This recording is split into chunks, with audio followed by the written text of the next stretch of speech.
Hey, week 13 is in the books, and one thing is clear. It's guaranteed to be a wild rush to the playoffs. Week 14 begins with the Steelers of the AFC against the Vikings of the NFC on Thursday night football, both fighting for their wild card lives. And the weekend ends with the NFC West showdown between the Rams and the Cardinals on Monday night football. Which teams will get critical wins in NFL Week 14? Which teams will come up short? Welcome to the December 7th Father, Son, and Holy Sport Weekly Podcast. What's up, T? What's going on, G? Glad that we're back doing this. I missed you, big guy. I was on a trip here, just ready to talk some NFL. We got some hot topics today, man. Just ready to dive deep into it. And hey, got to mention it to all the listeners here. Go Bearcats here, making the college football playoff. Big time by the Cincinnati Bearcats. First Power 5 team ever. Exciting stuff. But we'll talk NFL today. You've been wearing that Clofus Cincinnati stuff in your Clofus all year. Oh, yeah. Man, you've been a loyal fan. Congratulations to you and the Bearcats. Great job, man. Hey, we got a 15-minute fantasy football show. All you guys out there want to see that to help you win your playoffs? T-Money has 61% accuracy on his cold fantasy picks this year. We also have a big bets football show for you, sponsored by Help Me Startup. Come on, G-Man, 65% accuracy against the spread on the big bets, helping you win some cash. And we have the T-Ross Chug and Chant, the very famous Chug and Chant, coming to you live from the rooftop. Beautiful views. The 5-minute separate podcast clip. Look for the main podcast and all the segment shows wherever you watch your podcasts and posts. We're on all the platforms at Father, Son, and Holy Sport. And if you like it, press the like and subscribe for us. We're trying to break 1,000 subscribers on YouTube. Hey, let's kick things off with the December 7th Ross Rundown. It's a special segment of the Father, Son, and Holy Sport Weekly Podcast, sponsored by Woundwise IQ. And hey, let's get right to it. T-Money, I got a first question for you here, man. All right, come on. Dallas Cowboys. Do you trust Dallas after the win? No, I don't trust Dallas. I really liked them earlier in the year, but I don't know what's going on with them. I know they won this game versus Saints, but Taysom Hill threw 4 picks. Dak Prescott only threw 1 touchdown. The running backs haven't looked great as of late, and they've only won 2 out of their last 5 games. The one other win other than the lowly Saints and Taysom Hill, who plays tight end playing quarterback, was Atlanta. So I don't count Atlanta and New Orleans with a defensive end at quarterback a reason to celebrate. I think they have not looked good, and I don't trust Dallas anymore. I thought they might be a Super Bowl contender. I don't think so anymore. Oh, my gosh. You are so dramatic. Of course they're a Super Bowl contender, man. It's the Dallas Cowboys. Yeah, they're fine, man. They're 8-4. They're 2 games up. They're going to win this division, man. They're going to win the division. Hey, they're okay, man. These guys are experienced. They're at Washington Sunday at 1 o'clock, favored by 4. Washington's not out of the race yet. I know what you're saying. They play the Cowboys twice in the next 3 weeks. So Washington is not out of it, but man, I got to think they're going to split that series, and Dallas is going to end up with this NFC East title. It's going to be close. Hey, the Cowboys still got to play Arizona as well. The Eagles are hot. They got Minshew or Hurts. Whoever's playing is always tough. I don't know. This division looks close. They're probably going to squeeze out with the division, but as far as Super Bowl contender trust, I have lost that from the beginning of the season. So let's move on, though. Speaking of Taysom Hill, the forever running back playing quarterback here, did New Orleans make a mistake extending him? Are they already regretting this big contract they just signed him to? If he ends up playing quarterback and he hits certain benchmarks, he'll be making upwards of $30 million a year as a quarterback. Pretty ridiculous right now if you're watching that last game. Yeah, but man, the guy's a battler. I love his athletic and his fight. The guy he'll play whatever position you tell him. I agree. You want me to play tight end? You want me to run the ball? The guy is in it, man. He's a great guy to have on your team. He's a backup to Jameis Winston. Okay, that was his role. Okay, and he came in. Okay, he threw 4 interceptions, but we knew what we got with Taysom. The guy, Yeah. hey, the guy, is adequate, but he brings other things to the game. So here's where I totally agree with you. I love Taysom Hill if he was making $5 million a year.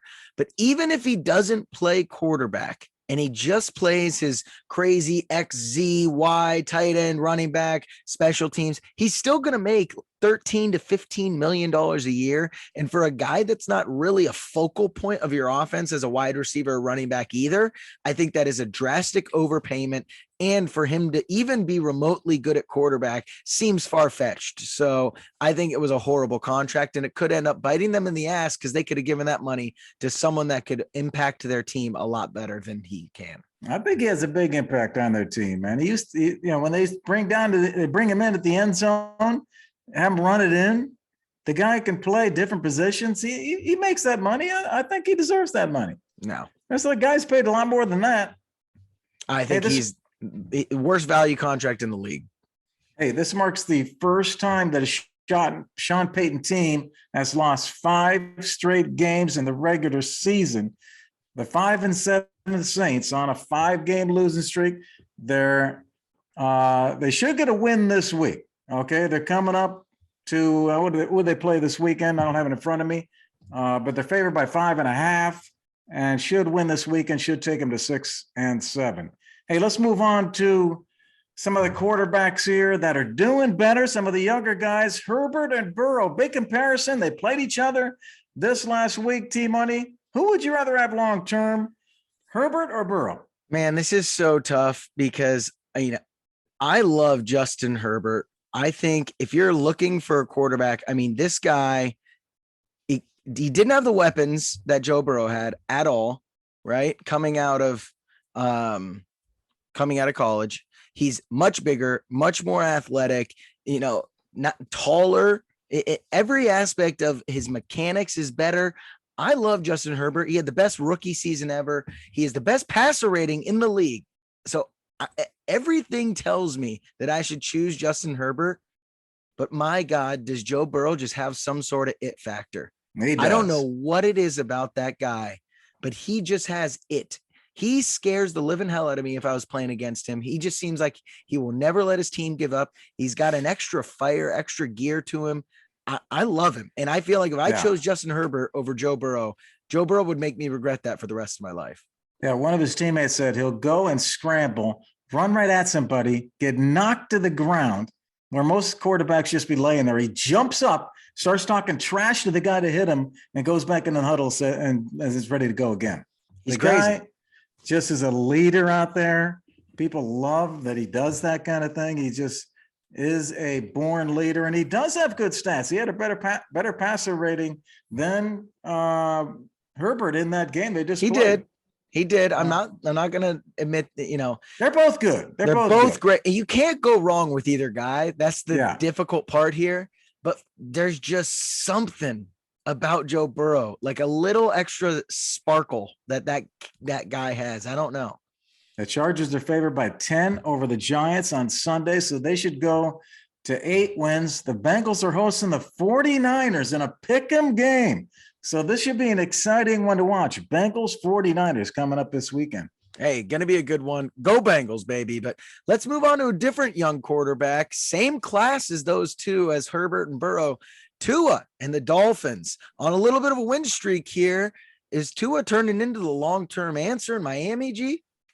Just brought back memories seeing that Alabama-Georgia game this past weekend and remembering that Tua to Devontae Smith bomb to beat Georgia in the SEC championship on the last play. Tua, man, going down as a legend in college football.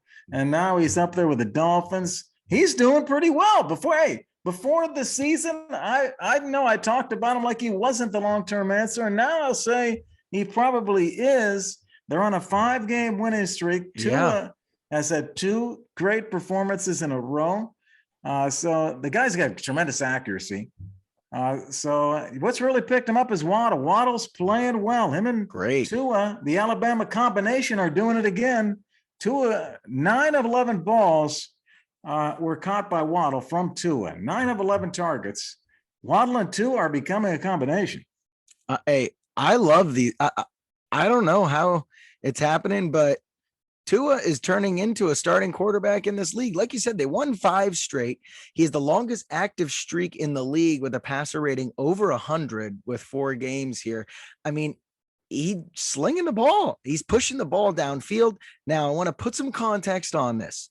The 5-game win streak did come versus Houston, the Jets, Carolina, the Giants, and the Ravens, who are barely beating teams when they win. So I just want to put it in a perspective a little bit. You know, the Ravens are falling it apart. The rest of the teams are all going to be top 5 draft picks in the league. So I'm just putting it into context a little bit. But he's turning into a solid starting quarterback. And with Brian Flores' defense, that's all you really need. I agree. Hey, Miami's on a bye this week. When they come back, they play the Jets and the Saints. They could win those 2 games. Yeah. If they win the next 4, they're 10-7. Last year, the Dolphins were 10-6 and did not make the playoffs. They win the next 4, they end up 10-7. They're leaving it to chance, but they still could get in.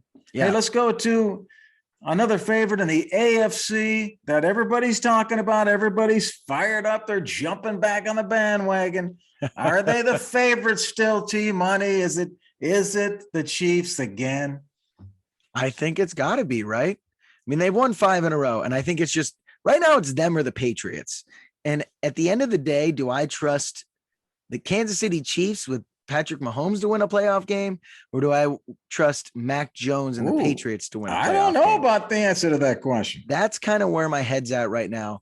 If the Kansas City Chiefs can go on a run like this with Patrick Mahomes playing below average at quarterback, just imagine when it clicks. Their defense is actually performing better than the Patriots right now on a points per game basis, best in the league since week 6. So with 5 games left, the Patriots will not be favored in every game.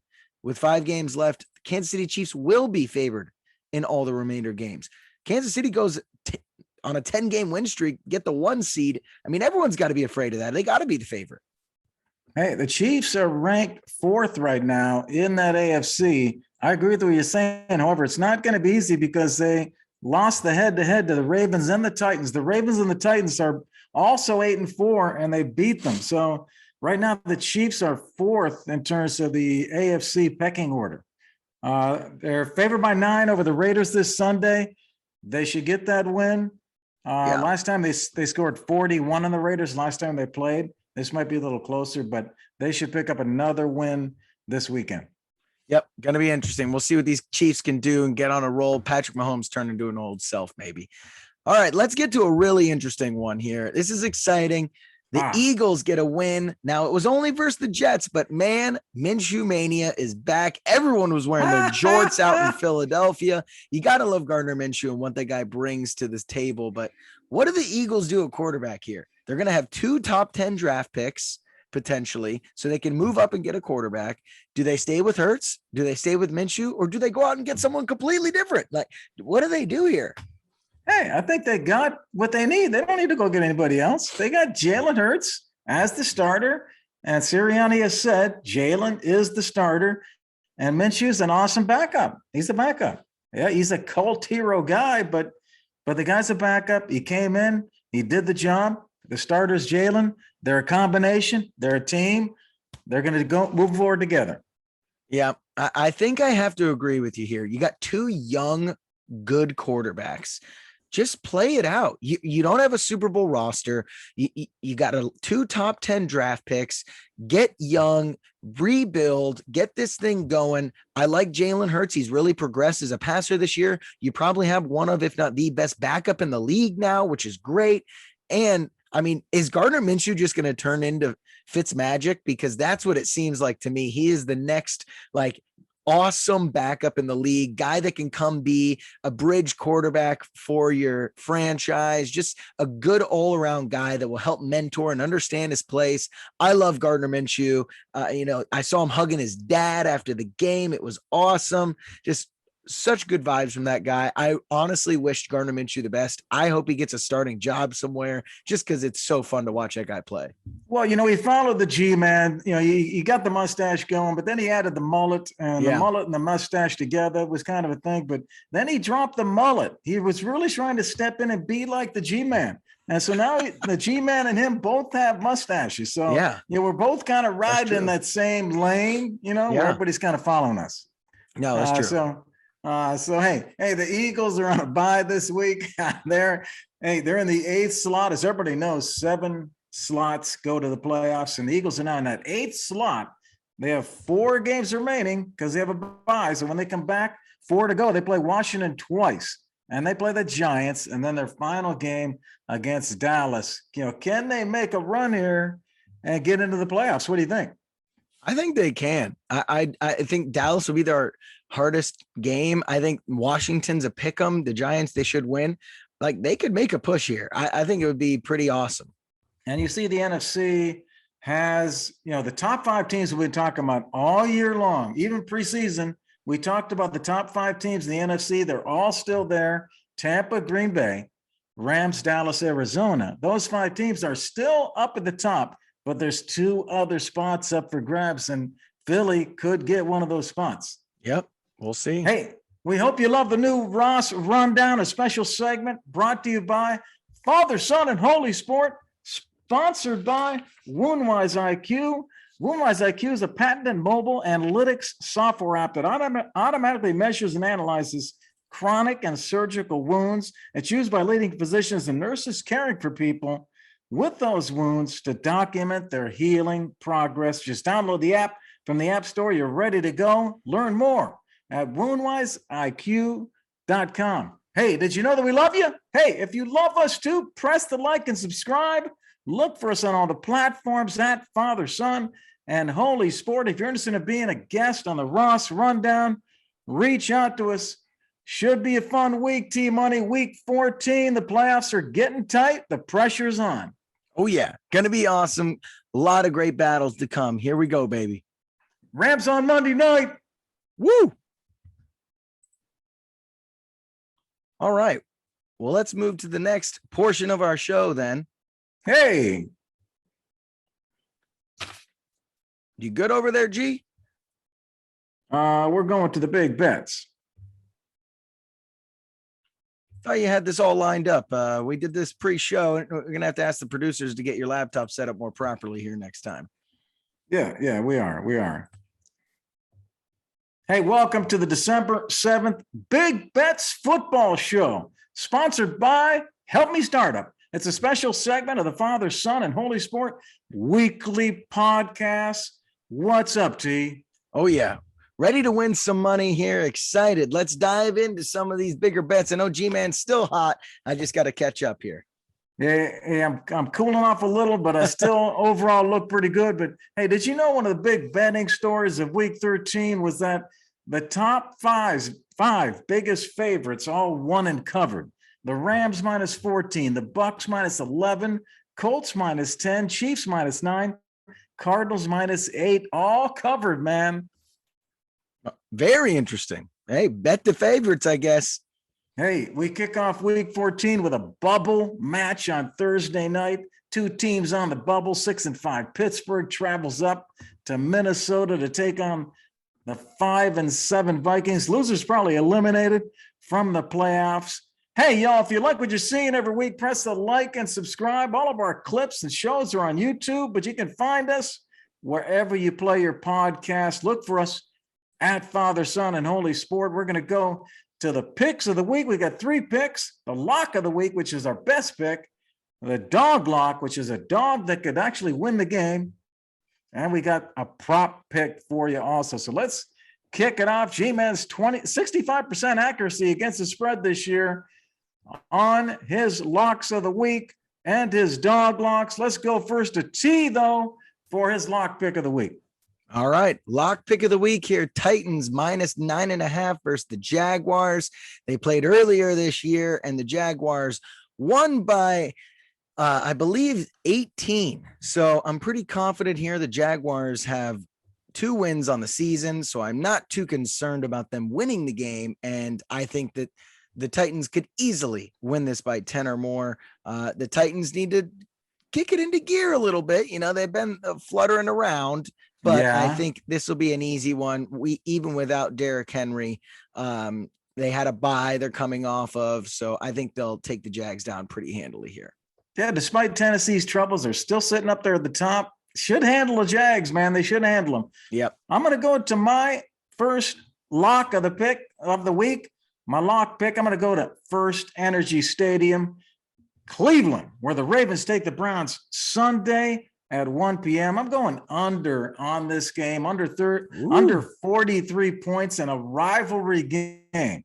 That's my lock pick of the week. Hey, did you know that we have 2 teams who love to run the ball here? The Browns are number 6 in the league, 47% rush rate on the Browns. The Ravens are number 8, 46% of the time they run the ball.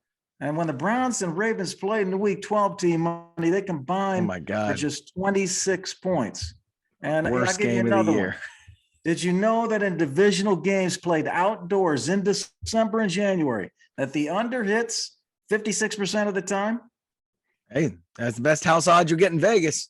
I'm going under 43 points in this bitter rivalry in the cold in Cleveland. Under 43. All right. I like it.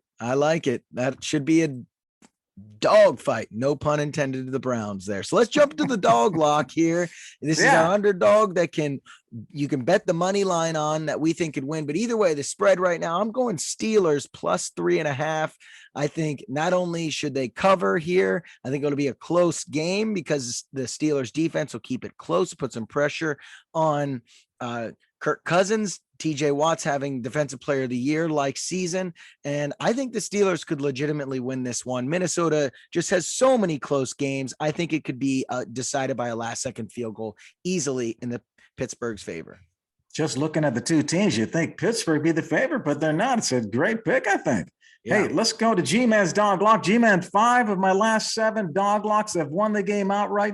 Let's see what we can do out in Glendale, Arizona, State Farm Stadium.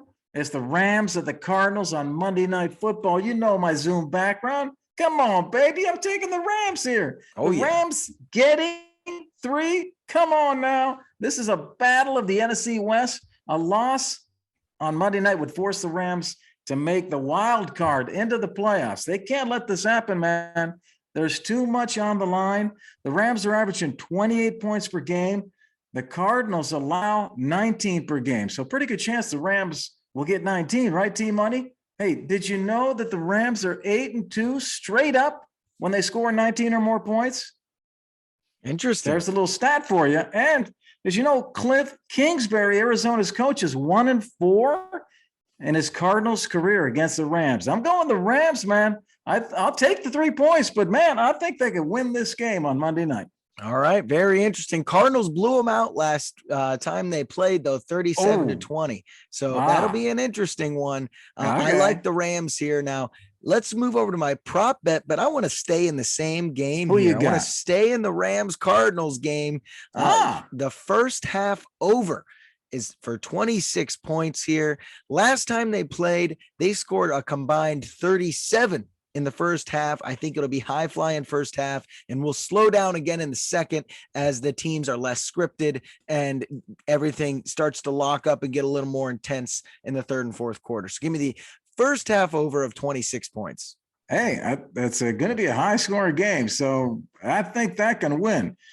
I want to go to a player prop lock, and these player props are not out yet. It's Tuesday. We're taping on Tuesday, so we're doing our best here to give you our stuff. But I think what I tell you all fans, I think you'll be able to do bets off of, but I don't have the exact numbers. I'm looking at that Rams-Arizona game. I already talked to you about the fact that I like the Rams. I think there's going to be a lot of points. The over-under is 52.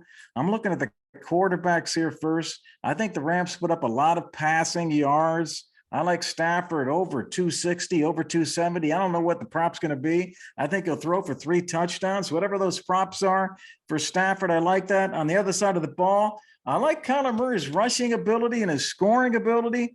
Did you know that no quarterback in the NFL has found the end zone more often as a rusher than Kyler Murray over the last 2 years.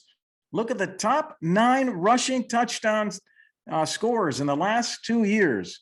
8 of them running backs, and there's 1 quarterback, is Kyler Murray. I'd like to get a prop where Kyler scores at least 1 touchdown himself.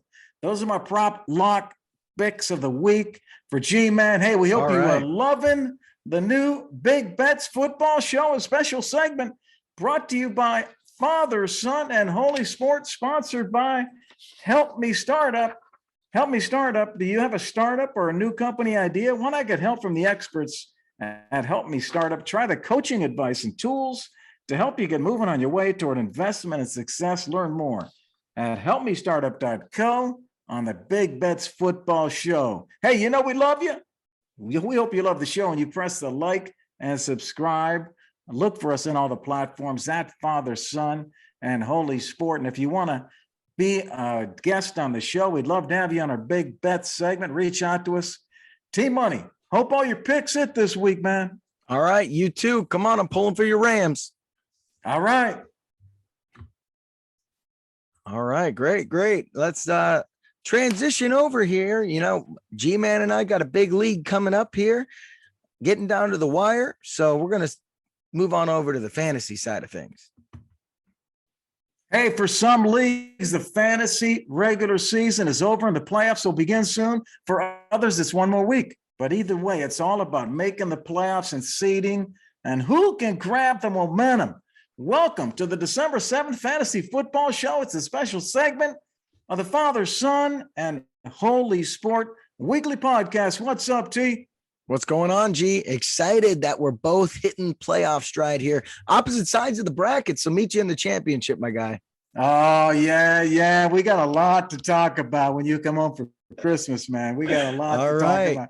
Hey, G, man, it's in there in the number 2 seed, T-Money, the number 4 seed out of this 12-man league, man. Hey, we're rising to the top, man. That's good. We have a fun week coming up. It's going to be fun, but don't let, I know I'm the 4 seed, listeners, but number 1 in most points scored. Don't let anyone fool you here. Just some unlucky weeks. Come on, G, let's go. Hey, the fans know G-Man's a wreck, man. You don't want to get in front of my train, man.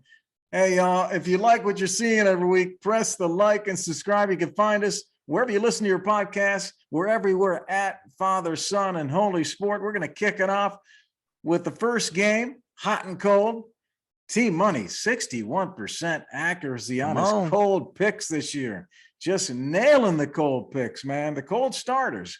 You might want to bench or are going to break your heart. T-Money's told you not to play them. Gotcha. And you guys start them, and he told you not to play them. G-Money's going to tell you who's hot. Someone you might want to pull from your bench, get up there and play, or play in your DFS. Someone that you should get on your starting lineup.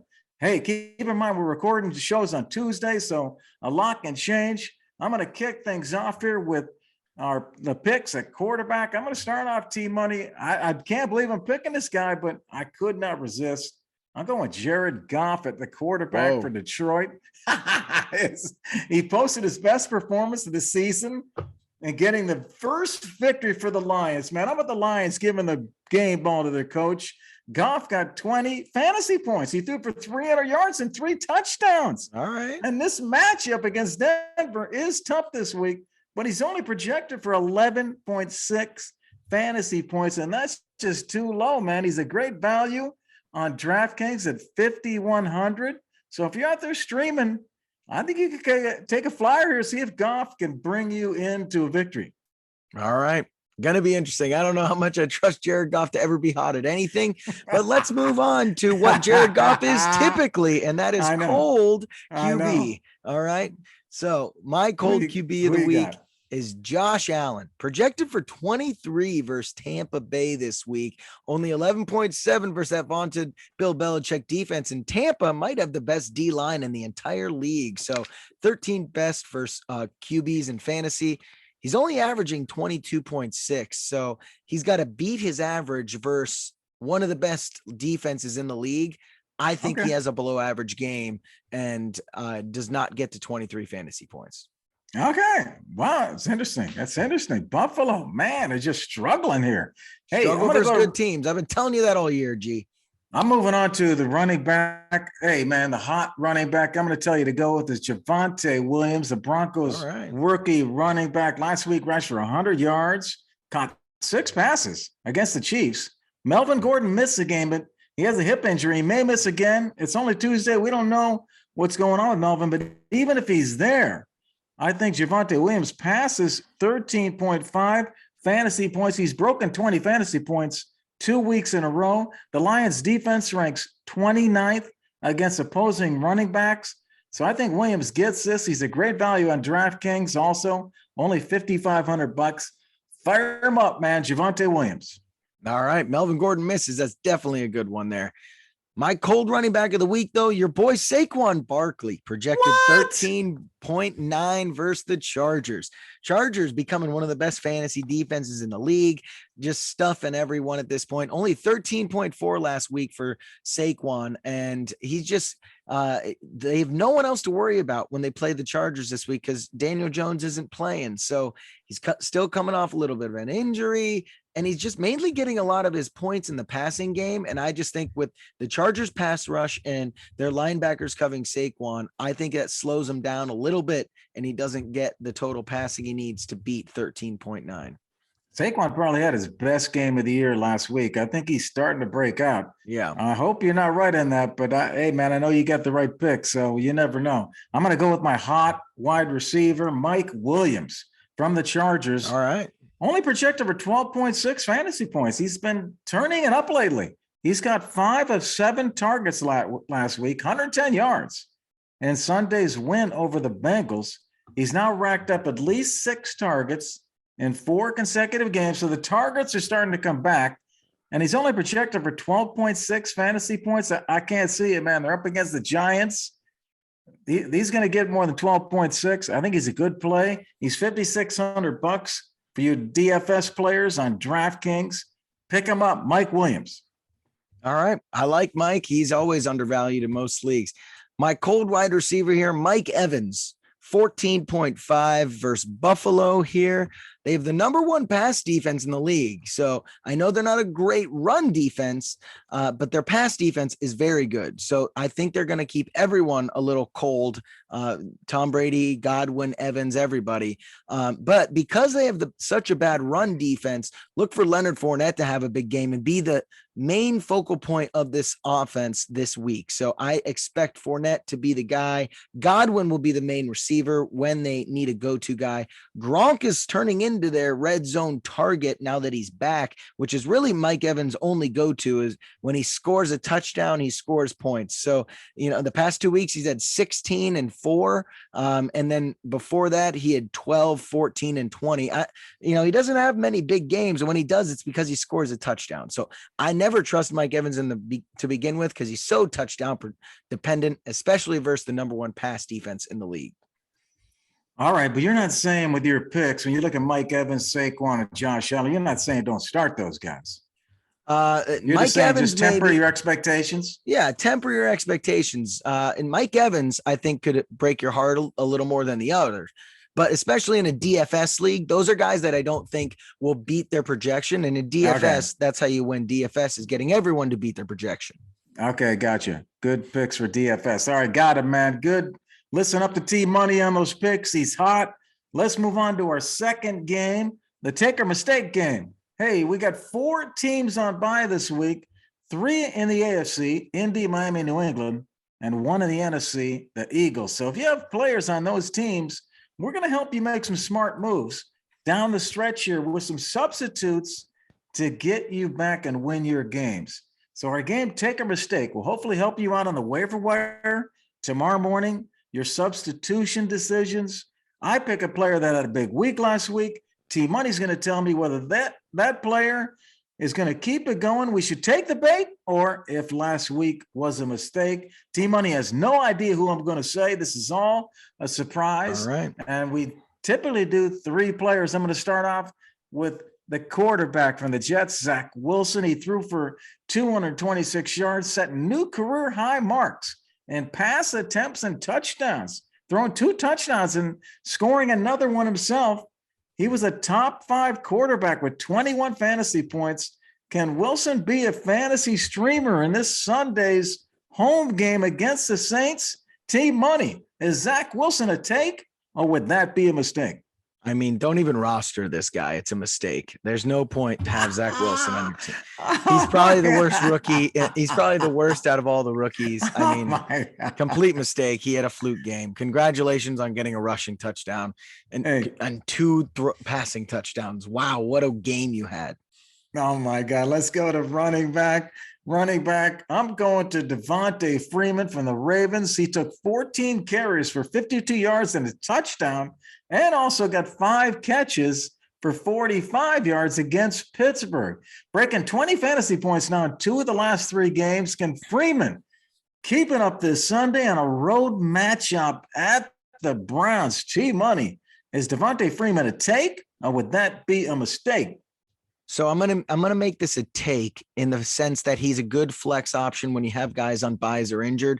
He's not going to be consistently scoring 20 points, but scoring over 10, I think that's pretty consistent for a guy like that. As if you're the starting running back in a Ravens offense and you're getting the dump offs that Lamar Jackson used to take as his own running ability, but now just dumps it off. I like Devontae Freeman as a take, but don't expect him to continue to get over 20 points a game. And he's got 19 touches, 14 carries, 5 catches, 19 touches. So exactly. A lot of volume there. Hey, let's go to wide receiver. What do you think about the Rams? Van Jefferson caught 6 passes for 41 yards and a touchdown last week. He's now broken 16 fantasy points 2 straight weeks in a row, despite the arrival of Odell Beckham. Could Jefferson be taking over the old Robert Woods role as the Rams head into a big Monday nighter against Arizona? Money. Is Van Jefferson a take, or would that be a mistake? So if I was doing DFS, I would say this is a take. You could get him at a super cheap rate, and he might get to 16, 17, depending on if he scores a touchdown. As a starter in fantasy, I would say that's a mistake. As someone who you could roster, if he continues this, that you could do as a take. So it's kind of a push right now. I need to see more. I wouldn't start him, but in DFS, I would if I at a cheap cost. What do you think about the dynamics of Odell Beckham coming into that receiving corps? Van Jefferson was there. They thought he was going to replace Van Jefferson. What do you think is evolving there? Well, like you said, I think Van Jefferson is sliding into the more Robert Woods role, and Odell Beckham is taking over Van Jefferson's role as the over-the-top guy. So I think that they're all kind of moving positions. Robert Woods had a very solid, steady target account or amount of targets that he got. Yeah. So if Van Jefferson's in that role, I think that he's going to get more looks than Odell most likely. Hey, great job, Money. You are so smart with that stuff. We hope you are loving the new fantasy football show brought to you by Father, Son, and Holy Sport. You know that we love you. Press the like and subscribe for us. Look for our podcasts and mini segments on all the platforms at Father, Son, and Holy Sport. And if you're interested in sponsoring or being a guest on our fantasy show, reach out to us. Money, I got the 2 seed in the fantasy playoffs, baby. I'm batting you down from behind. You're trying to catch me, man, but I'm knocking you back. Oh my God. All right. Well, we'll see. We got a few weeks left till we might meet. So I'm just excited to maybe have an all Ross final. Yeah, that would be awesome. All right. Let's do that. All right. Well, let's transition here. We're going to move on to the next segment of our show. Hey, welcome into this week's Chuggin' Chant. I'm your guy, Money, up on a beautiful San Francisco rooftop, and I got it coming for one of my divisional rivals. Let me get this chug in, and I'm going to chant.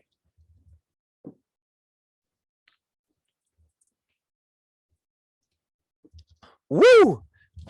All right, Ravens, come on, man. What you been up to? These guys started 5-1, and now they're 3-3 since. They're not doing well. All their wins have come by 3 points, and then 6 points in a game where they only scored 16. It hasn't been good. They're not beating the good teams anymore. They're losing to some of the bad ones. It's very, very weird what's going on with the Ravens. Lamar Jackson, second in the league in interceptions. The other day he had 4 in a game. It was absolutely atrocious. And you think This guy's great at running, but he's only got 2 rushing touchdowns on the year. He's not dynamic. He's not an accurate passer. That defense is getting worse and worse. And now more guys are getting injured and going out for the year. The Ravens are in trouble here. Harbaugh's got to do some great coaching, but he's only special teams. I don't know what's going on. You can't really figure out Lamar Jackson, but they're certainly slowing him down now. The Ravens are not looking good when their MVP candidate quarterback can't be dynamic. This team is not good enough to do the rest. I don't know where you stand on the Ravens, G-Man, but these fans better be panicking because it's not looking good. The Bengals about to win this division. Watch out. Let's go, Bengals. Ravens, you're in trouble. G-Man, where do you stand on these Ravens struggling right now? All right. Hey, Team Money loves your chug and chant with the Bud Light. Team Money's back up on the rooftop. I love that, man. Oh, yeah. That the beautiful scenery. And yes, the Ravens are the focal point here, and they have been having a lot of trouble, man. I'm a little concerned about it myself. I see your point, man. They've been eking out wins all year. They got guys injured, but man, they keep pulling out the victories, and they almost did it again with that 2-point conversion against the Steelers. Had they made that 2-point conversion, would we even be talking about them like this? Yeah, I still think so, because they're just eking out wins versus mediocre teams every week. Like I said, their wins have been 3 points, 3 points, 6 points, and then would have been 1 point. So it's not like they're dominating anyone right now, and they're losing as well. So they started out hot. They're just not the same team that they were. And Lamar, unfortunately, as dynamic as he is, I'm not saying he's not, hasn't been good this year. Yeah. Well, they just ride him. They're riding Lamar Jackson. And so goes Lamar, so goes the Ravens. He's their best runner. That was supposed to change this year with Dobbins. He wasn't supposed to be the best runner this year. Yeah. Dobbins goes down. He's still the best runner. He was supposed to be the passer this year. That's kind of happening some games and other games not. So they're just in bare knuckle fights with everybody. Yeah. That's what they're like, man. They're in bare knuckle fist fights. Yep. The one thing that scares me especially too is they have an extremely hard schedule these last 5 games here. They play Cleveland, then they play Green Bay, then they play Cincinnati, then they play the Rams, and then they play Pittsburgh. Those are all extremely good teams. If Pittsburgh's the worst team you're playing this year, and the other ones are all in the playoffs right now, I mean, those are all very, very difficult games for the Ravens down the stretch. I don't know if they can win enough to win this division and maybe not even make the playoffs the way they're trending. Yeah, they've won 3 of their last 5. They're still in first place in their division, but they're just going to have to take things one game at a time. They got the Browns this Sunday, as you said, and the Browns are favored by 2.5 against the Ravens. So they're just going to have to fight every one of these games, take them one at a time. You know, the NFC has those 5 strong teams we've been talking about all year. The AFC has 12 teams that could win the conference. 12 Crazy. Teams are within just 2 games of each other. The Browns are the 12th seed right now, and the Patriots are the 1st. And those teams are all separated by only 2 games. Crazy. Hey, we hope you love the Chug and Chant. Team Money up there doing it on the San Francisco rooftops. Oh, yeah. Brought to you by Father, Son, and Holy Sport. You know that we love you. And if you love us, press the like and subscribe. Look for us on all the platforms at Father, Son, and Holy Sport. Hey, if you're interested in being a sponsor or guest chugger on the Chug and Chant, look us up. Team Money, going to be fun. Getting some games in with you this weekend. Oh, yeah. Can't wait, man. Exciting. Good stuff. Love it, man. Hey, go Rams, baby. All right. Peace out.